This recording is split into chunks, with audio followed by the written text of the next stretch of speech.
to Jurassic Park. How'd you do this? Show me. Hey folks, welcome to the very first episode in the build series for Jurassic Park Rise of Nublar. Not gonna lie, this one's gonna be kind of boring, but it is very necessary because we get the basic layout for the entire park. I'm gonna try to keep this short because most of it is self-explanatory, but while it's up on screen, this grid that we're looking at, that was the best way I could come up with to create reference points and whatnot to make sure that I got the perimeter fence and everything else roughly where they should be. I was basing this off of the JP Legacy map up in the corner. There's a link to it in the description, but I did not really stay true to that as time goes on. You do see some pretty big alterations specifically to like the raptor paddock and what I ended up choosing as the Gallimimus paddock. The reason I did that was it looks cool, but it's kind of impractical, and the Gallimimus paddock with the mountains on either side, I didn't have enough room with the way the layout was initially. So anyhow, I got off topic a little bit. Back to the grid. Being on PC, I was using the expanded and flattened chaos maps mod, but for those of you on console that are trying to follow along, you're going to want to use the square map. I don't know why they got rid of the waterfall, but they did. That corner where the waterfall should be, or where the waterfall is, that's where we're going to start. I'm going to call these squares, but they're not really squares. Whatever. Basically, there's 16 of them total, so 4 up, 4 across. Each one would be 8 full fence lengths across and 9 full lengths up. And then what I did, I'll put the picture up here. I don't remember if I created my own grid or if I found one that was relatively close, and I just put that over the JP Legacy map and went from there. If you need to, pause the video, look at the picture, follow along.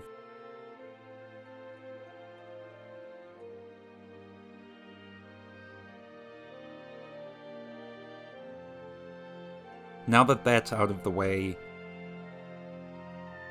I think another big thing that I should kind of talk about a little bit is that while I did record almost everything that had to do with me building this, a few times I forgot to hit record, a few times the game crashed and the footage didn't really come out all that great, so there are a couple things missing here, but overall, there wasn't much organization to it.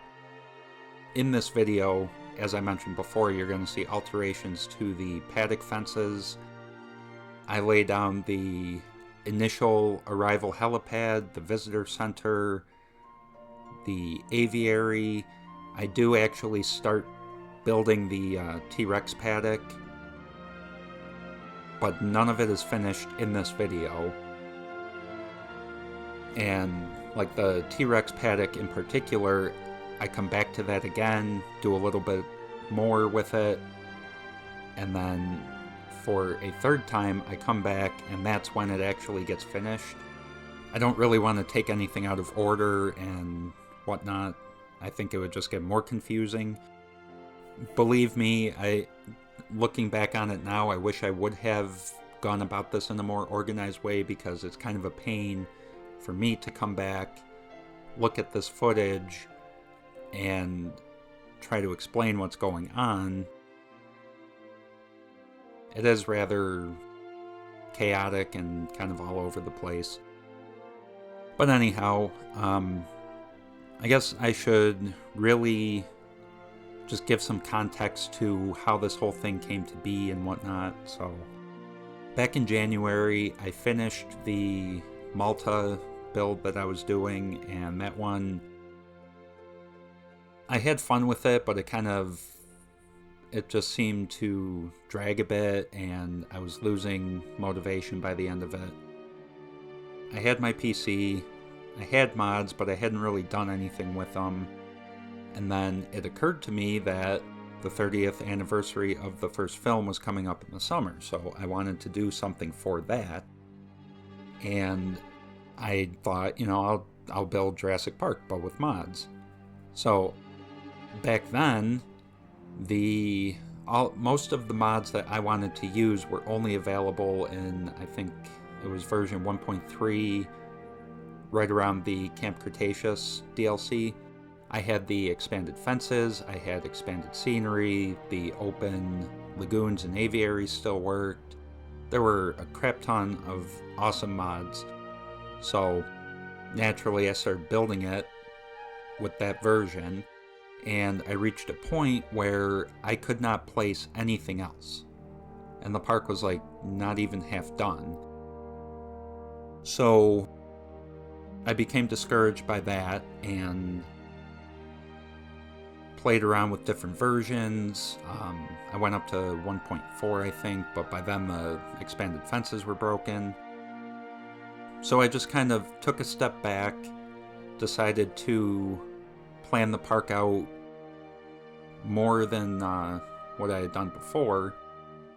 I did a whole bunch of research. I found a few awesome websites that are linked in the description. The biggest one, these people, or I can't remember if it was one person or multiple, whatever. They basically went back to every single filming location that they could, took a bunch of pictures, put them on this website, and I've never seen anything quite so comprehensive and awesome, because you get to see these areas, but you get to see more of it. It kind of makes more sense. From a design aspect, it gave me more of an idea of how the park was going to be laid out and whatnot. But either way, I did research for a couple weeks. I watched the movie a bunch, and I really just, focused on getting a layout that was certainly based off of the movie, but then once I started building it, I realized I could sit here forever probably and try to make it 100% screen accurate.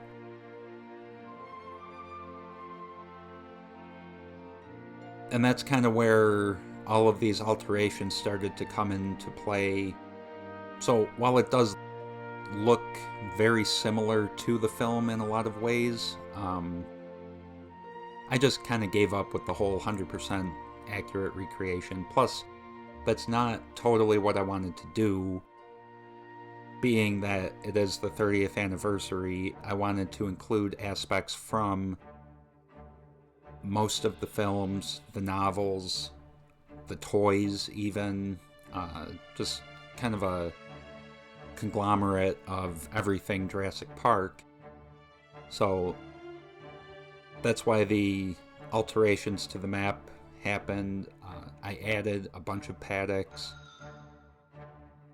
I added a bunch of species. And, not following along with the timeline of the movie per se, the park never failed. All of those dinosaurs that we saw in the Lost World were most likely going to be incorporated into Jurassic Park, so that was kind of a challenge. Not really a challenge per se, but just trying to figure out where they were all going to go, because I think I ended up with 23 species and I still left a few out. That is mostly because of the mods not working properly, time constraints, everything like that. The actual video for Rise of Nublar, most of it was done in version 1.6. A few scenes like the Jeep going through the actual ranger gates, the Parasaurolophus. I can't think of all of them off the top of my head, but a few of those scenes were filmed, quote-unquote, in version 1.7. What I plan on doing, because there was quite a bit of stuff that I couldn't include due to the mods not working properly, I'm probably going to not redo the entire park, but once all of the mods are working again, I can add all of that stuff, go through and change all the fences that should be different, add the missing species, and do like a re-release of Rise of Nublar with all of the additional footage. The audio didn't turn out nearly as well as I had hoped, mostly the music being too loud. Honestly, I've never done a project this big before, so it was a bit overwhelming, you know, considering all the other stuff I have going on. Wrapping things up a bit, this build series is definitely going to be very large, very long. I'm going to do my best to present everything in a way that isn't too fast for people to follow along, but also fast enough that the videos aren't going to be, you know, an hour or two long each. I'm already, if I had to guess, there's going to be somewhere between 15 and 20 videos. I mean, this park was just massive, a lot of detail. As I mentioned before, I had already attempted a park. Then I did my research and I ended up building this whole thing. I didn't record anything because I wasn't sure how it was going to turn out, and I was afraid that I was going to hit a limit again and that this whole thing wasn't even going to be possible. So I basically built the park, I experimented. That's where I really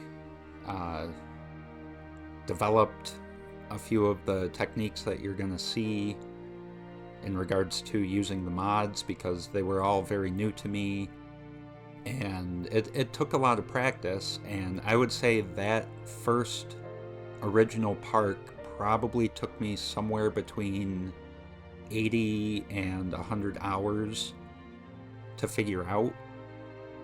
And as it turns out, I got to a point where I was content with it and it hadn't crashed.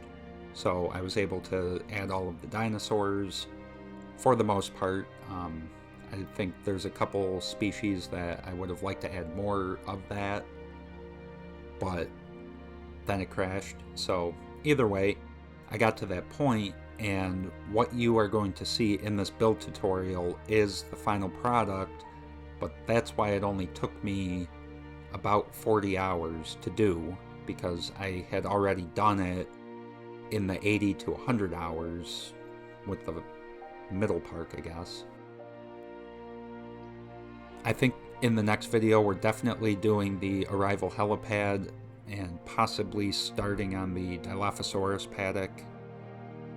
I'm gonna aim to do a video at least once a week. Depending on how things go, there might be a couple weeks where I can release 2. Not all of them are gonna have, you know, my voice explaining everything, because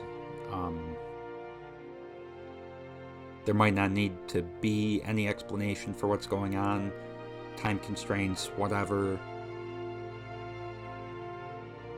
In the meantime, by recording all of this and then releasing it as a build series, I can steadily release content while simultaneously working on the next project, which I haven't quite figured out at this time, but I'm getting there. Either way, I'm very excited for whatever it ends up being. So hopefully you guys enjoy this and stick with the entire build. I know it's a lot, but I'm going to be putting all of these videos in their own playlist so that, you know, if you want to find a specific part or just sit there and binge watch it, you can do that. I can't wait for everyone to see how this whole thing came together. You know, I'm pretty happy with how this build turned out. There's not really anything quite like it out there that I'm aware of. So I think I have covered everything that I want to. If you have any questions or anything, leave a comment. I will definitely get back to you. And in all of the upcoming videos, you know, I will definitely be talking more about how this whole thing happened. So thanks for watching. If you haven't, please consider subscribing to so you don't miss any of this, and hit the bell so you get notifications when there's a new video and whatnot. I will see you in the next video.